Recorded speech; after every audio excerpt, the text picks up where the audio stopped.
Hello, my name is Tiago and I am going to present you our project.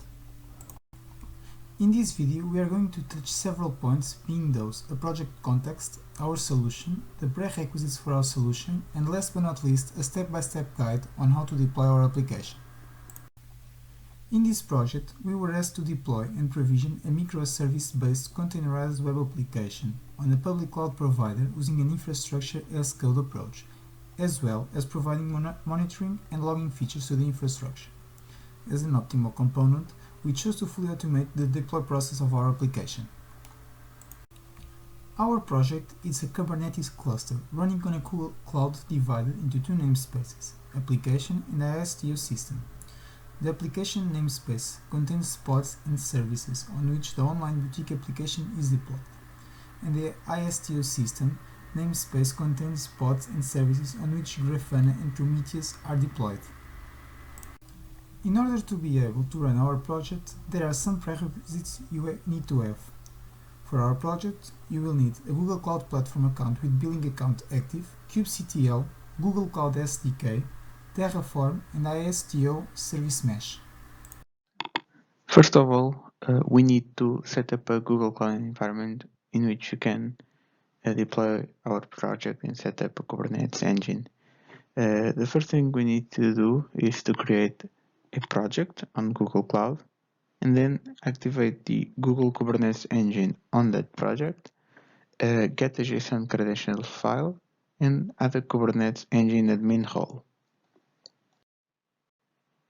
First step, Google Cloud project creation. To create a project, we select the project menu, select an organization, and click New Project. We insert a name for the project and click Create. The project is now created. We'll just wait for it to finish and then we will select it. And from then we can start configuring it.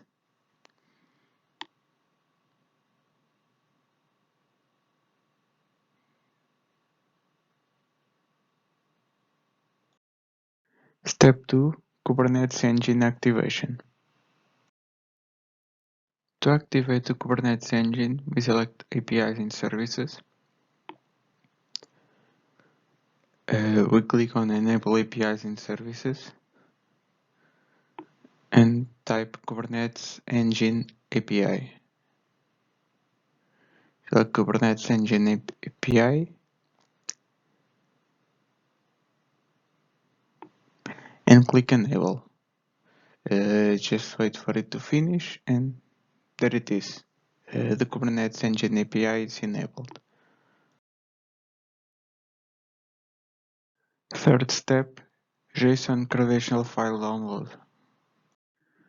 To get the JSON credential file, we select YAM in admin, then Service Accounts. We click on the three dots, Manage Keys, Add Key, and click Create New Key. And here click Create, and it will download a JSON file that you can use on your Terraform code. Fourth step, add Kubernetes Engine admin role. To add the Kubernetes Engine admin roles, select YAM and admin. Look for the Compute Engine default service line. Click on the three dots, add a role, and type Kubernetes Engine admin. Select it and save. And it's done.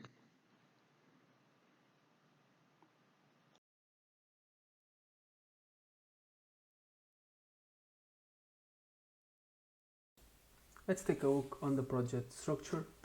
We will start by the Kubernetes folder. Basically here we have the manifest of the application, of the microservice application. The pods and the services YAML are the result of the splitting the pods and the services from this Kubernetes manifest YAML file. Here we have the Grafana and the Prometheus YAML configuration file. Basically this file will be used to install, to deploy both applications on the cluster. Then we have two Python scripts, one for parsing JSON from credentials, another one for parsing YAML for splitting the pods and the services of the manifests. Then we have the credentials, basically from Google Cloud, which enables the communication between Terraform and Google Cloud account platform, and then the deploy, which are a collection of commands, script that we will run for the project deployment.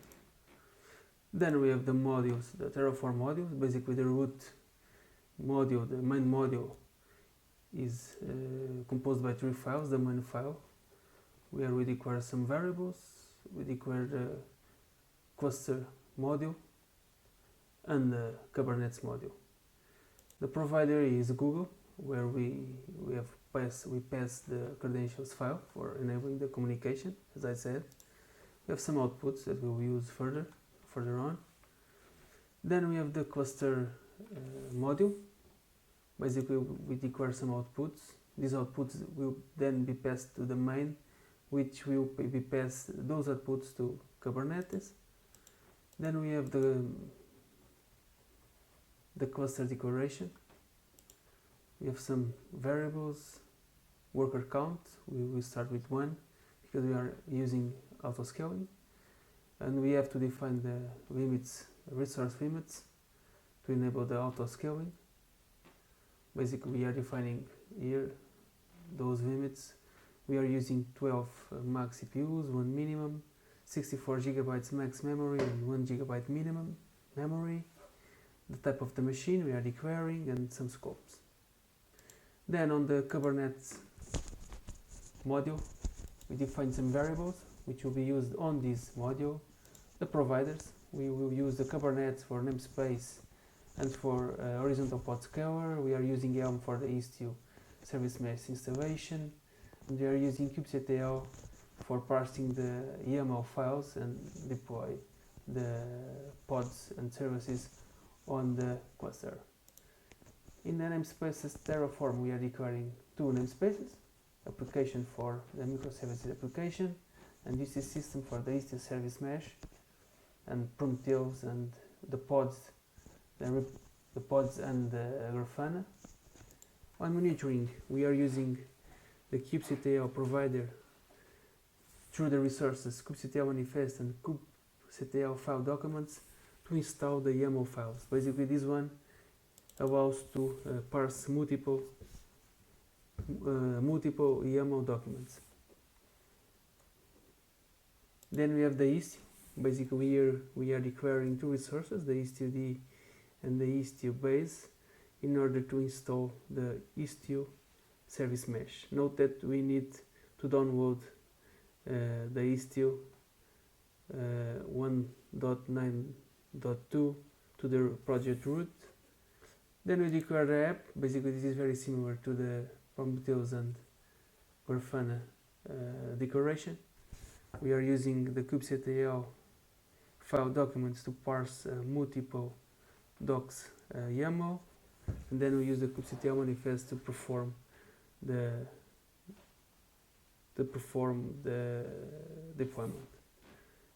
Lastly, we have the horizontal pod scaler declaration. We are declaring for 4 services, for deployment, for pods, the ready scaler, the front end, the product catalog service, and for the add services scaler. For each of one of these ones, we are defining 3 maximum replicas and 1 minimum replica.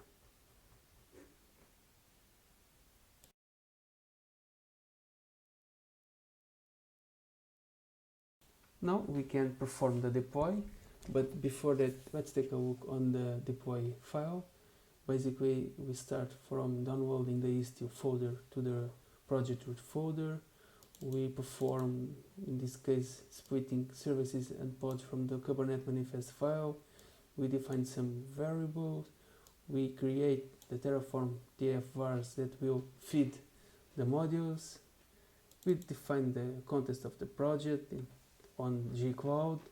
We perform the gcloud.login. We init the Terraform. We apply, and then we fetch the credentials in order to execute some commands, and then we display some information of the network information, and then we execute the kubectl get-all to check all the resources on the cluster. So with no further ado, let's execute the deploy. Basically, we have to execute this bash script. It will start by downloading, as I said, the istio to the project root folder, and then basically, as we can see, it will split the files that are already splitted. In this case, they are here. Now it is asking for verification. Let's perform here, generate the code. Okay, and then we can continue the deployment.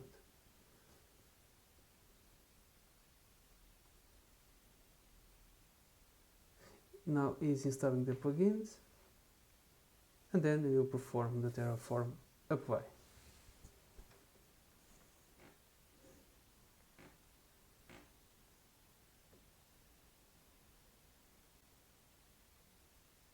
I'll be back when the apply is done.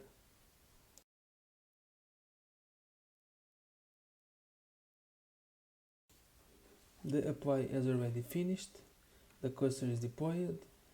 We can check here all the output of the kubectl get-all. We can take the information of the load balancers from Microsoft application, Grafana and Prometheus. Then we can try those IPs on the browser. Here we have the information of the Google Cloud Platform with the online boutique application with 3 nodes, 6 CPUs, some information of the cluster with node auto provisioning. Here, workloads where all the pods deployed. We have the online boutique web page. Basically, it's everything okay. And then we have the Prometheus dashboard where we can check some metrics. In this case, we are using the container CPU usage seconds to evaluate the CPU usage of the front-end pod. In this case, in the second case, we are using the memory usage bytes for each container of the front-end pod. In Grafana, we can take advantage of the Prometheus data source predefined dashboards. In this case, we have the Prometheus 2.0 stats. Also, we can use the istio performance dashboards on Grafana. Here we can have some metrics of CPU, memory usage and bytes. But we can also build our own dashboard. Here, for example, we are taking advantage of the metric that we use on Prometheus and we are pasting here. And we have a dashboard where we are monitoring the front-end service pod and the product catalog pod in terms of the CPU usage and of the memory usage. In a very easy way, we can perform all the pods or the services that we desire. Then, basically, we are almost concluding the tutorial. We also have to destroy the infrastructure in the Google Cloud provider. Basically, we have to run the Terraform destroy. And with this, I conclude the tutorial. Thank you for your attention.